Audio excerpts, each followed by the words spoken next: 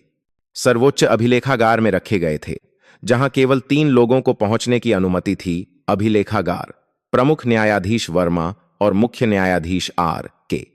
चौधरी। मीरा को अब कोई संदेह नहीं था, लेकिन उसे सबूत चाहिए थे।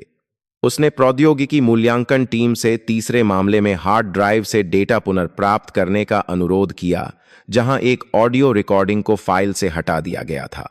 लगभग 2 दिन लगे और अंत में मूल्यांकन टीम ने 37 सेकंड की एक धुंधली ऑडियो क्लिप पुनर्प्राप्त की, लेकिन यह भूचाल लाने के लिए काफी थी। रिकॉर्डिंग में एक व्यक्ति की आवाज थी। मैं हल्की सजा देने के लिए सहमत हूं, बाकी हिस्सा स्विस खाते में भेज दो और उनसे कहो मीरा नाम मत लेना। आवाज लगभग वैसी ही थी जैसी मुख्य न्यायाधीश चौधरी अपने सार्वजनिक भाषणों में बोलते थे। मीरा ने ऑडियो रिकॉर्डिंग को वॉयस एनालिसिस सेंटर भेजा, जिसने 89% तक की समानता की पुष्टि की। यद्यपि इसे निर्णायक सबूत नहीं माना जा सकता था, लेकिन यह जांच शुरू करने के लिए पर्याप्त था। जैसे ही रिपोर्ट मंत्रालय को सौंपी गई, तुरंत मिली जुली प्रतिक्रियाएं आईं। कुछ लोगों ने मीरा को रुकने और एक पदासीन व्यक्ति पर मुकदमा न चलाने की सलाह दी, लेकिन गृह मंत्री अपने कड़े रुख पर कायम रहे। कोई भी कानून से ऊपर नहीं है।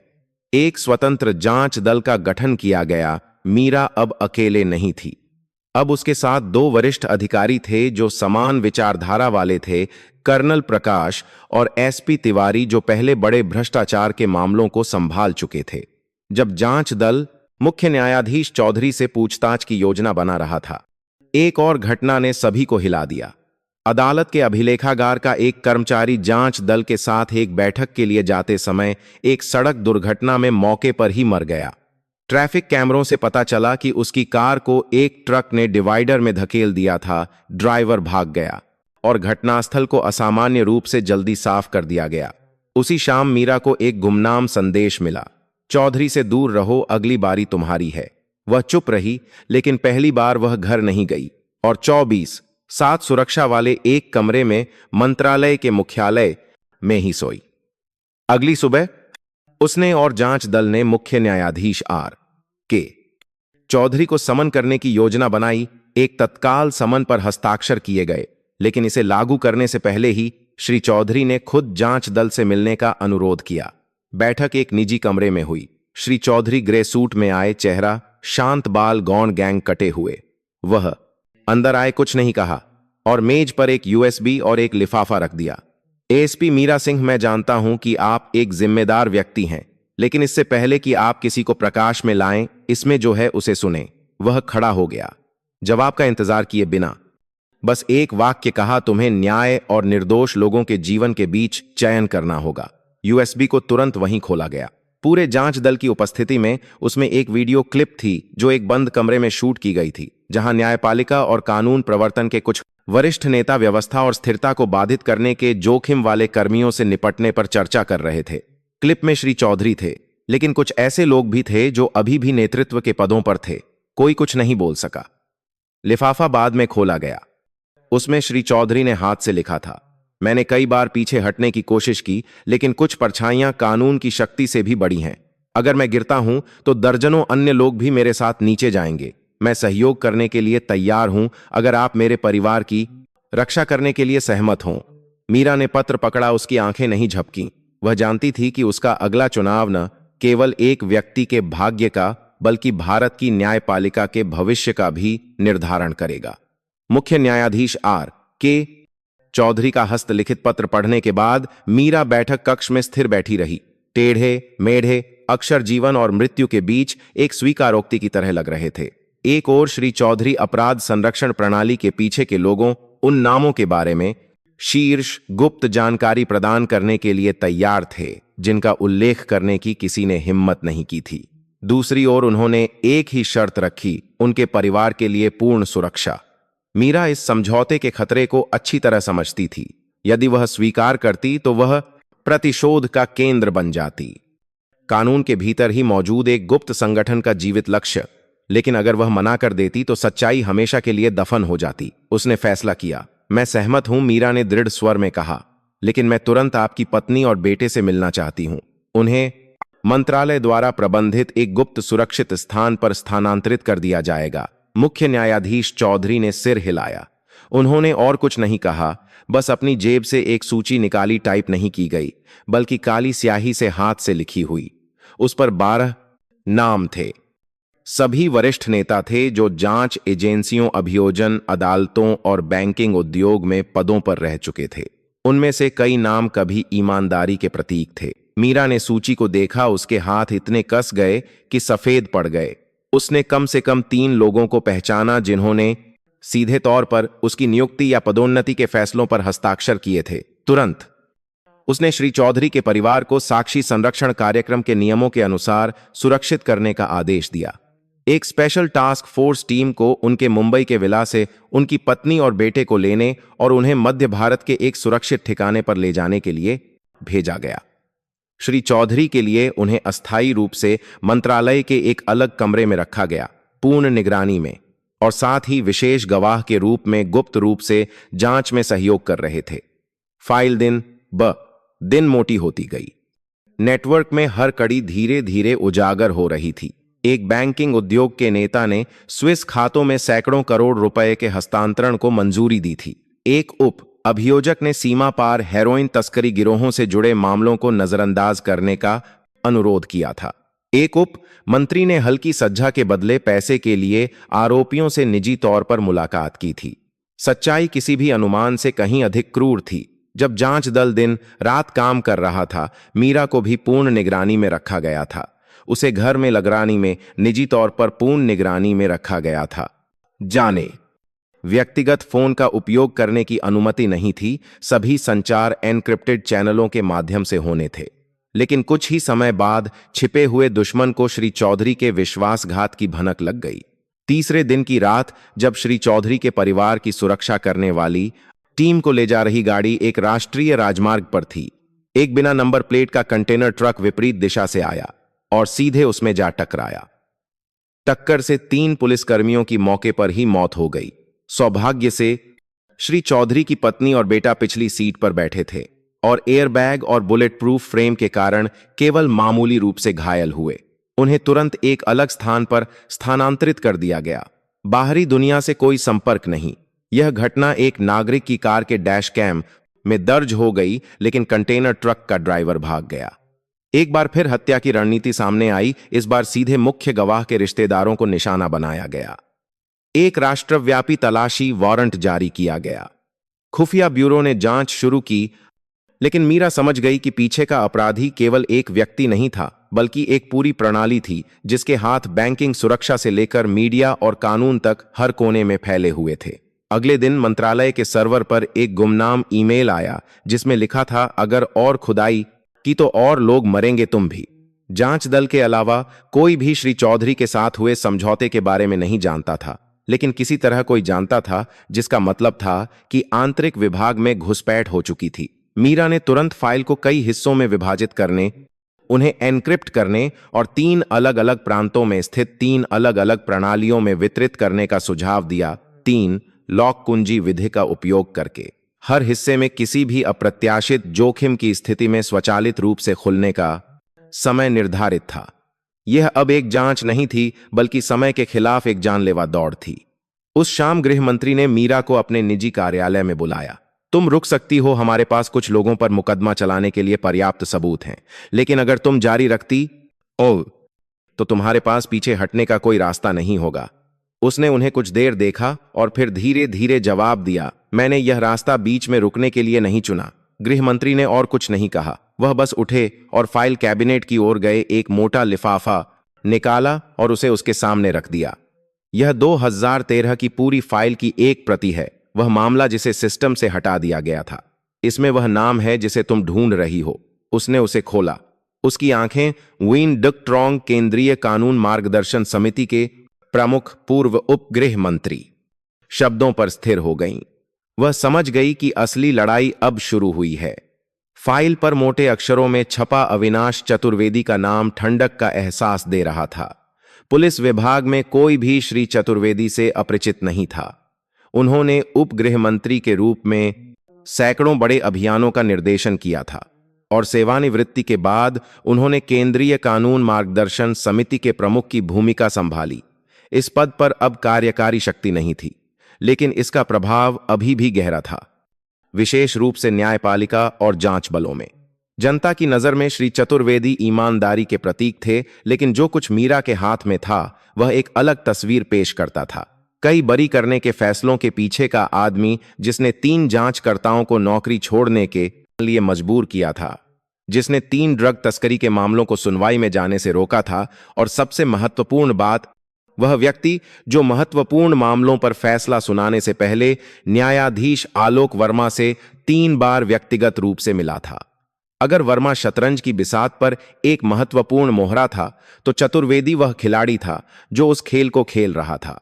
मीरा उच्च स्तरीय मंजूरी के बिना सीधे जांच शुरू नहीं कर सकती थी, लेकिन वह अपने इरादे को उजागर नहीं कर सकती थी। इसके बजाय उसने चुपचाप सबूत इकट्ठा करना शुरू कर दिया, एक ऐसी विधि का उपयोग करके जिसका शक्तिशाली लोग अक्सर उपयोग करते हैं, अपने प्रतिद्वंद्वी की बातों को उनकी ही तकनीक से रिकॉर्ड करना। सबसे पहले उसने श्री चतुर्वेदी के 2 करीबी सहायकों, एक का नाम अमित, जो पूर्व निजी सचिव था और अब एक कानून अनुसंधान संस्थान में काम करता था, और दूसरे का नाम राजेश, जो 20 से अधिक वर्षों से एक वफादार ड्राइवर था, पर चुपचाप नजर रखी। उसने एक आंतरिक अफवाह फैलाकर एक चारा डाला, एक वरिष्ठ व्यक्ति को एक अंतरराष्ट्रीय मनी लॉन्ड्रिंग रिंग में शामिल होने के कारण गिरफ्तार किया जाएगा। 2 दिन बाद अमित ने हरकत की। उसने एक विदेशी फोन नंबर से संपर्क किया, अपने स्थान को छिपाने के लिए वीपीएन का उपयोग किया, लेकिन तकनीकी टीम ने बातचीत को ट्रैक कर लिया। फाइलें लीक हो गई हैं, हमें स्विस सिस्टम से सारा पैसा निकालना होगा। इस एक वाक्य ने मीरा के लिए पुष्टि कर दी कि श्री चतुर्वेदी संपत्ति और सबूतों को नष्ट करने की कोशिश कर रहे थे। योजना को तुरंत तेज कर दिया गया। मीरा ने गृह मंत्री को एक गुप्त रिपोर्ट सौंपी, जिसमें अविनाश चतुर्वेदी की 3 आरोपों में जांच के लिए केस नोट स्थापित करने का प्रस्ताव था, जांच रिकॉर्ड को नष्ट करने का निर्देश देना, पद और शक्ति का दुरुपयोग करना और संगठित अपराध को संरक्षण देना।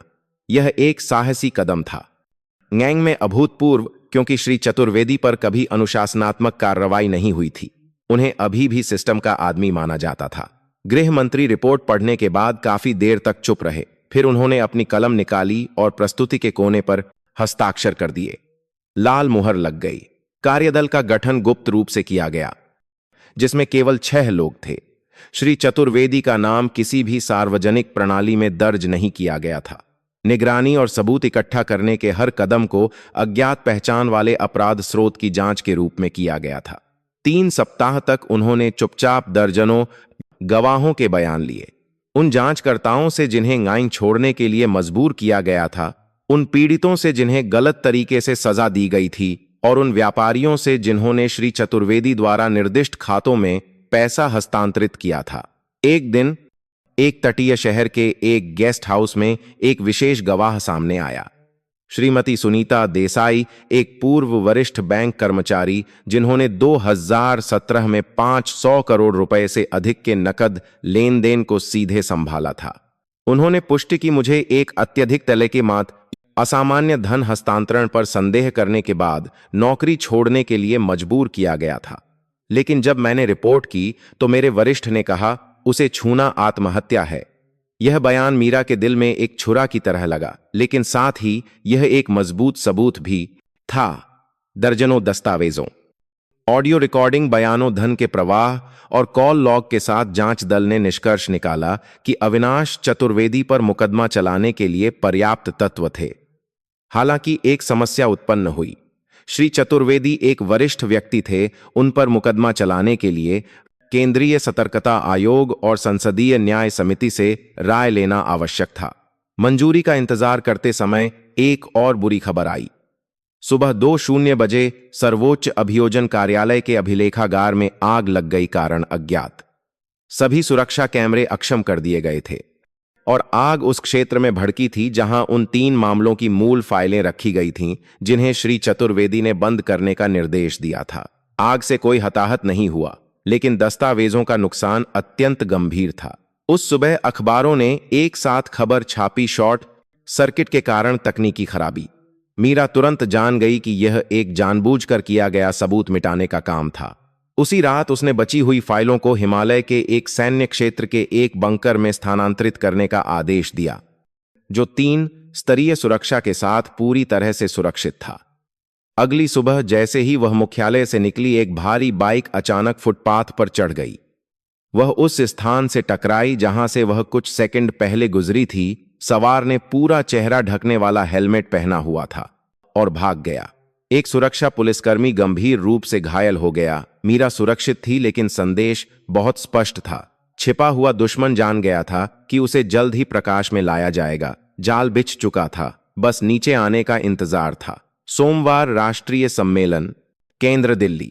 सुबह हल्की धूप में नीली बत्ती वाली गाड़ियां एक के बाद एक विशाल परिसर में प्रवेश कर रही थीं। विधायी, न्यायिक, अभियोजन से लेकर रक्षा एजेंसियों तक के सैकड़ों वरिष्ठ प्रतिनिधि बड़े हॉल में प्रवेश कर रहे थे, जहां राष्ट्रीय न्यायिक सुधार पर एक विशेष सम्मेलन होने वाला था। सम्मानित अतिथि अविनाश चतुर्वेदी, केंद्रीय कानून मार्गदर्शन समिति के प्रमुख थे। श्री चतुर्वेदी ठीक 7:45 बजे पहुंचे। उन्होंने गहरा सूट पहना था, एक शांत मुस्कान के साथ मीडिया का अभिवादन करते हुए। मंच पर रखे गए भाषण मंच पर उनका नाम स्पष्ट रूप से छपा था, मुख्य वक्ता। हर कोई मानता था कि वह प्रकट होंगे, हमेशा की तरह एक लंबा हुंग बियर भाषण देंगे और तालियों की गड़गड़ाहट के बीच नीचे उतरेंगे। केवल एक व्यक्ति ऐसा नहीं सोचता था, मीरा। उसने सादे कपड़ों में सुरक्षा बलों के लिए एक अलग प्रवेश द्वार से हॉल में प्रवेश किया। उसके कान में एक संचार ईयरपीस था। उसकी जेब में सर्वोच्च अभियोजन कार्यालय के प्रमुख के हस्ताक्षर वाला एक तत्काल गिरफ्तारी वारंट था, जिसे रात में ही मंजूरी दी गई थी। श्री चतुर्वेदी को गिरफ्तार करने की योजना को अंतिम क्षण तक पूरी तरह से गुप्त रखा गया था। कुल मिलाकर केवल 9 लोग जानते थे। 3 मंत्री स्तर के नेता, 4 जांच दल के सदस्य, एक वरिष्ठ अभियोजक और वह खुद। ठीक 8:15 बजे जब श्री चतुर्वेदी मंच पर चढ़े और जैसे ही उनका हाथ माइक्रोफोन पर पड़ा, नीचे मीरा खड़ी हो गई। उसकी आवाज हॉल के बीच में गूंज उठी। श्री अविनाश चतुर्वेदी, मैं मेजर मीरा सिंह, जांच दल नॉट से हूं। सर्वोच्च अभियोजन कार्यालय के तत्काल आदेश के अनुसार आपको 3 आरोपों में गिरफ्तार किया जाता है। पद और शक्ति का दुरुपयोग, संगठित अपराध को संरक्षण देना और विशेष रूप से गंभीर मामलों में सबूत मिटाने का निर्देश देना। हॉल स्तब्ध रह गया। श्री चतुर्वेदी आधे वाक्य में रुक गए। उनका चेहरा एक पल के लिए हैरान रह गया, लेकिन फिर तुरंत शांत हो गया। उन्होंने व्यंग्यात्मक मुस्कान दी, तुम यह क्या कर रही हो? सैकड़ों वरिष्ठ अधिकारियों के सामने मीरा मंच पर चढ़ी। मुख्य द्वार से 2 सुरक्षा पुलिसकर्मी भी तुरंत पास आ गए। मैं अपना कर्तव्य निभा रही हूं। यह एक तत्काल गिरफ्तारी वारंट है। उसने लाल मोहर वाली फाइल दिखाई। हॉल में कुछ लोग अभी भी सोच रहे थे कि यह एक गलती या एक अभ्यास था, लेकिन जब उन्होंने श्री चतुर्वेदी को मंच पर ही हथकड़ी लगाते देखा तो हर आंख में घबराहट छाने लगी। कुछ प्रतिनिधि को मंच पर विधि ये दिखा, चुपचाप बाहर चले गए। सम्मेलन का सीधा प्रसारण कर रहे टेलीविजन कैमरे तुरंत काट दिए गए, लेकिन श्री चतुर्वेदी को ले जाते हुए की तस्वीरें कम से कम 3 प्रतिनिधियों के कैमरों में कैद हो गईं। कुछ ही मिनटों में यह सोशल मीडिया पर जंगल की आग की तरह फैल गया। तुम्हारे पास कोई सबूत नहीं है, श्री चतुर्वेदी ने ठंड से कहा। मीरा झुकी और फुसफुसाई, हमारे पास सब कुछ है। धन हस्तांतरण के खातों से लेकर न्यायाधीश वर्मा और कंबोडिया में ड्रग्स के संदिग्धों से आपकी मुलाकातों की रिकॉर्डिंग तक। और हम यह भी जानते हैं कि परसों रात अभिलेखागार को जलाने का आदेश किसने दिया था। श्री चतुर्वेदी ने जवाब नहीं दिया, बस हथकड़ी को कसकर पकड़ लिया। लेकिन उस समय उनकी आंखों में पहली बार निराशा दिखाई दी। जैसे ही विशेष वाहन सम्मेलन हॉल से निकला, पूरा सिस्टम तुरंत हिल गया। सरकारी मीडिया ने संक्षेप में बताया, श्री अविनाश चतुर्वेदी को एक विशेष रूप से गंभीर मामले की जांच के लिए गिरफ्तार किया गया है। लेकिन जो वास्तव में पर्दे के पीछे हुआ, वह किसी भी समाचार रिपोर्ट से कहीं अधिक तूफानी था। उसी दिन अभियोजन कार्यालय के 3 विभाग स्तर के नेताओं और 2 बैंक निदेशकों को निलंबित कर दिया गया। विदेशी खाते फ्रीज, 2 वास्तव में पर्दे के 3 विभाग स्तर के नेताओं और 2 बैंक निदेशकों को निलंबित कर दिए गए। कुछ वरिष्ठ व्यक्तियों को तलब किया गया। मुख्यालय में श्री चतुर्वेदी को एक शीर्ष गुप्त जांच कक्ष में अलग से रखा गया। पहली बार वह एक रिकॉर्डर के सामने बैठे, इनकार करने का कोई अधिकार नहीं। तुम्हें लगता है कि तुम जीत गईं, मैं अभी तक जीती नहीं हूं, लेकिन आप हार गए हैं। श्री चतुर्वेदी के चेहरे पर एक थकी हुई मुस्कान दिखाई दी। फिर उन्होंने बोलना शुरू किया, मैं कबूल करूंगा, लेकिन तुम्हारे लिए नहीं, बल्कि इसीलिए कि मैं अपने ही साथियों के हाथों नहीं मरना चाहता। श्री अविनाश चतुर्वेदी को जांच महानिदेशालय के एक विशेष पूछताछ कक्ष में लाया गया। कमरे में कोई खिड़की नहीं थी, कोई दरार नहीं थी, बस एक स्टील की मेज, 2 कुर्सियां और एक हाथ में पकड़ने वाला माइक्रोफोन था। मीरा 3 जांच दल के सदस्यों के साथ सामने बैठी थी। कोई दबाव नहीं, कोई धमकी नहीं, बस एक बातचीत। श्री चतुर्वेदी ने पहले बोलना शुरू किया। तुम्हें सूची चाहिए, मेरे पास है, लेकिन अगर मैं मर गया तो कोई उसे नहीं ढूंढ पाएगा। मैं तुम्हें उस जगह का रास्ता बताऊंगा जहां वह छिपी है, लेकिन तुम्हें वादा करना होगा कि मेरी पत्नी, मेरे बच्चे और जो लोग शामिल नहीं हैं उन्हें कोई नुकसान नहीं होगा। मीरा ने बिना किसी हिचकिचाहट के सिर हिलाया। उसी रात श्री चतुर्वेदी ने शिमला में एक सुनसान लकड़ी के घर तक जाने का एक हाथ से बना नक्शा दिया। अटारी के फर्श के नीचे एक गुप्त डिब्बे में 70 किलो से अधिक वजन का एक ठोस लोहे का तिजोरी थी। अंदर एक एनक्रिप्टेड हार्ड ड्राइव थी जिसमें सभी गतिविधियों का पूरा लॉग, लेन देन के विस्तृत रिकॉर्ड, बैंक स्टेटमेंट और विशेष रूप से पिछले 15 वर्षों में संरक्षण देने, रिश्वत लेने या मामलों को खत्म करने वाले 27 वरिष्ठ अधिकारियों की सूची थी। मीरा ने तुरंत रात में एक कार्यदल भेजा जिसमें एक तकनीकी विशेषज्ञ भी था। सुबह 5:00 बजे उन्होंने तिजोरी खोली। हार्ड ड्राइव नमी रोधी बैग में लिपटी हुई पूरी तरह से सुरक्षित थी। लेकिन जश्न मनाने से पहले एक अप्रत्याशित घटना घटी। उस दोपहर जांच दल की सदस्य एसपी तिवारी मुख्यालय से निकलने के बाद लापता हो गईं। उनका फोन बंद था। उनकी निजी कार दिल्ली के बाहरी इलाके में एक खाली मैदान के पास खड़ी थी। कैमरा फुटेज से पता चला कि एक हेलमेट पहने व्यक्ति ने उन्हें रोका था जिसमें जबरदस्ती के संकेत थे। तुरंत जांच के भीतर एक आपातकालीन स्थिति घोषित कर दी गई। मीरा को कुछ गड़बड़ महसूस हुई। उसने सभी डेटा एक्सेस लॉग की जांच करने का अनुरोध किया। परिणाम ने पूरे दल को हिला दिया। हार्ड ड्राइव की एक प्रति को एन्क्रिप्शन सेंटर में ही एक उच्चतम अधिकार वाले खाते द्वारा बाहर कॉपी किया गया था।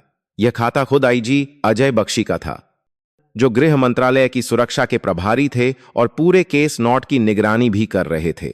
मीरा स्तब्ध बैठी रही। गद्दार कहीं दूर नहीं बल्कि अंदर ही था। जब गिरफ्तारी दल आईजी अजय बख्शी के निजी घर पर पहुंचा तो वह भाग चुके थे, एक कागज का टुकड़ा छोड़कर। मैंने गाइन को धोखा नहीं दिया। मैंने धोखा दिया क्योंकि मैं मरना नहीं चाहता। वे किसी को भी जीवित नहीं छोड़ेंगे। रात में एक तत्काल तलाशी अभियान चलाया गया।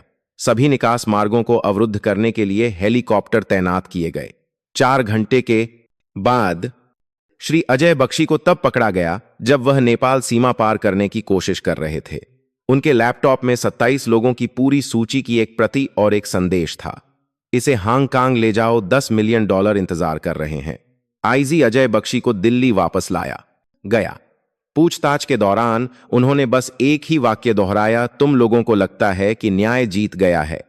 तुम लोगों ने तो बस बाहरी परत को छुआ है। मामला निर्णायक चरण में प्रवेश कर गया। सबूतों के दबाव, श्री चतुर्वेदी के बयान और अजय बख्शी के विश्वासघात के कारण पूरे सिस्टम को इतिहास में अभूतपूर्व एक विशेष सुनवाई खोलने के लिए मजबूर होना पड़ा। इस सुनवाई में 7 वरिष्ठ अधिकारियों को तुरंत निलंबित कर दिया गया। कुछ को मौके पर ही गिरफ्तार कर लिया गया। जो नाम कभी अछूत थे अब अभियोजन सूची में थे। 800 से अधिक पृष्ठों का एक आरोप पत्र सर्वोच्च न्यायालय में प्रस्तुत किया गया, जिसमें स्पष्ट रूप से कहा गया था कि यह एक संगठित अपराध का मामला है। न्यायपालिका और पुलिस में कई नेताओं की भागीदारी के साथ एक विशेष रूप से बड़े पैमाने पर लक्ष्य जांच गतिविधियों में हस्तक्षेप करना, मामलों को खत्म करना, पैसे के लिए जीवन का सौदा करना। मीरा निष्कर्ष की घोषणा के दौरान मौजूद थी। उसने कुछ नहीं कहा, बस चुपचाप अपने साथियों को देखा। वे लोग जो उसके साथ अंधेरे से गुजरे थे, धमकियों, विश्वासघात और यहां तक कि मौत का सामना किया था। जब उनसे उनकी भावनाओं के बारे में पूछा गया तो उन्होंने बस एक वाक्य कहा, न्याय अपने आप नहीं आता, इसे हर कीमत पर जीतना पड़ता है। 3 महीने बाद श्री अविनाश चतुर्वेदी आधिकारिक तौर पर एक आरोपी के रूप में अदालत में पेश हुए, लेकिन एक विशेष गवाह के रूप में भी, जिसने एक पूरी प्रणाली को बेनकाब करने में मदद की। उन्हें सहयोग के कारण कम करके 20 साल की जेल की सजा सुनाई गई। एसपी तिवारी 2 दिन लापता रहने के बाद मिल गईं। सौभाग्य से बच गईं। उन्होंने मानसिक आघात के कारण नौकरी छोड़ दी, लेकिन एक पत्र छोड़ा, मुझे गर्व है कि मैंने सच्चाई के पक्ष में खड़े होने का फैसला किया और मीरा मामले के बाद कर्नल के पद पर पदोन्नत हुई। लेकिन उसने सभी सम्मान समारोहों से इनकार कर दिया, शहर छोड़ दिया और उत्तरी सीमा क्षेत्र में एक पद के लिए अनुरोध किया। मंत्रालय को भेजे। अपने अंतिम पत्र में उसने लिखा, न्याय का कोई अंत नहीं है, यह बस एक नई जगह पर शुरू हो रहा है। आप सब कहां से हमारी यह कहानी सुन रहे हैं, हमें कमेंट में जरूर बताइएगा। आपको यह कहानी कैसी लगी? हम ईश्वर से प्रार्थना करते हैं कि आप जहां भी रहें हमेशा खुश और सुरक्षित रहें। अगर आपके पास भी कोई ऐसी ही दिलचस्प कहानी है तो उसे हम सबके साथ साझा करना न भूलें।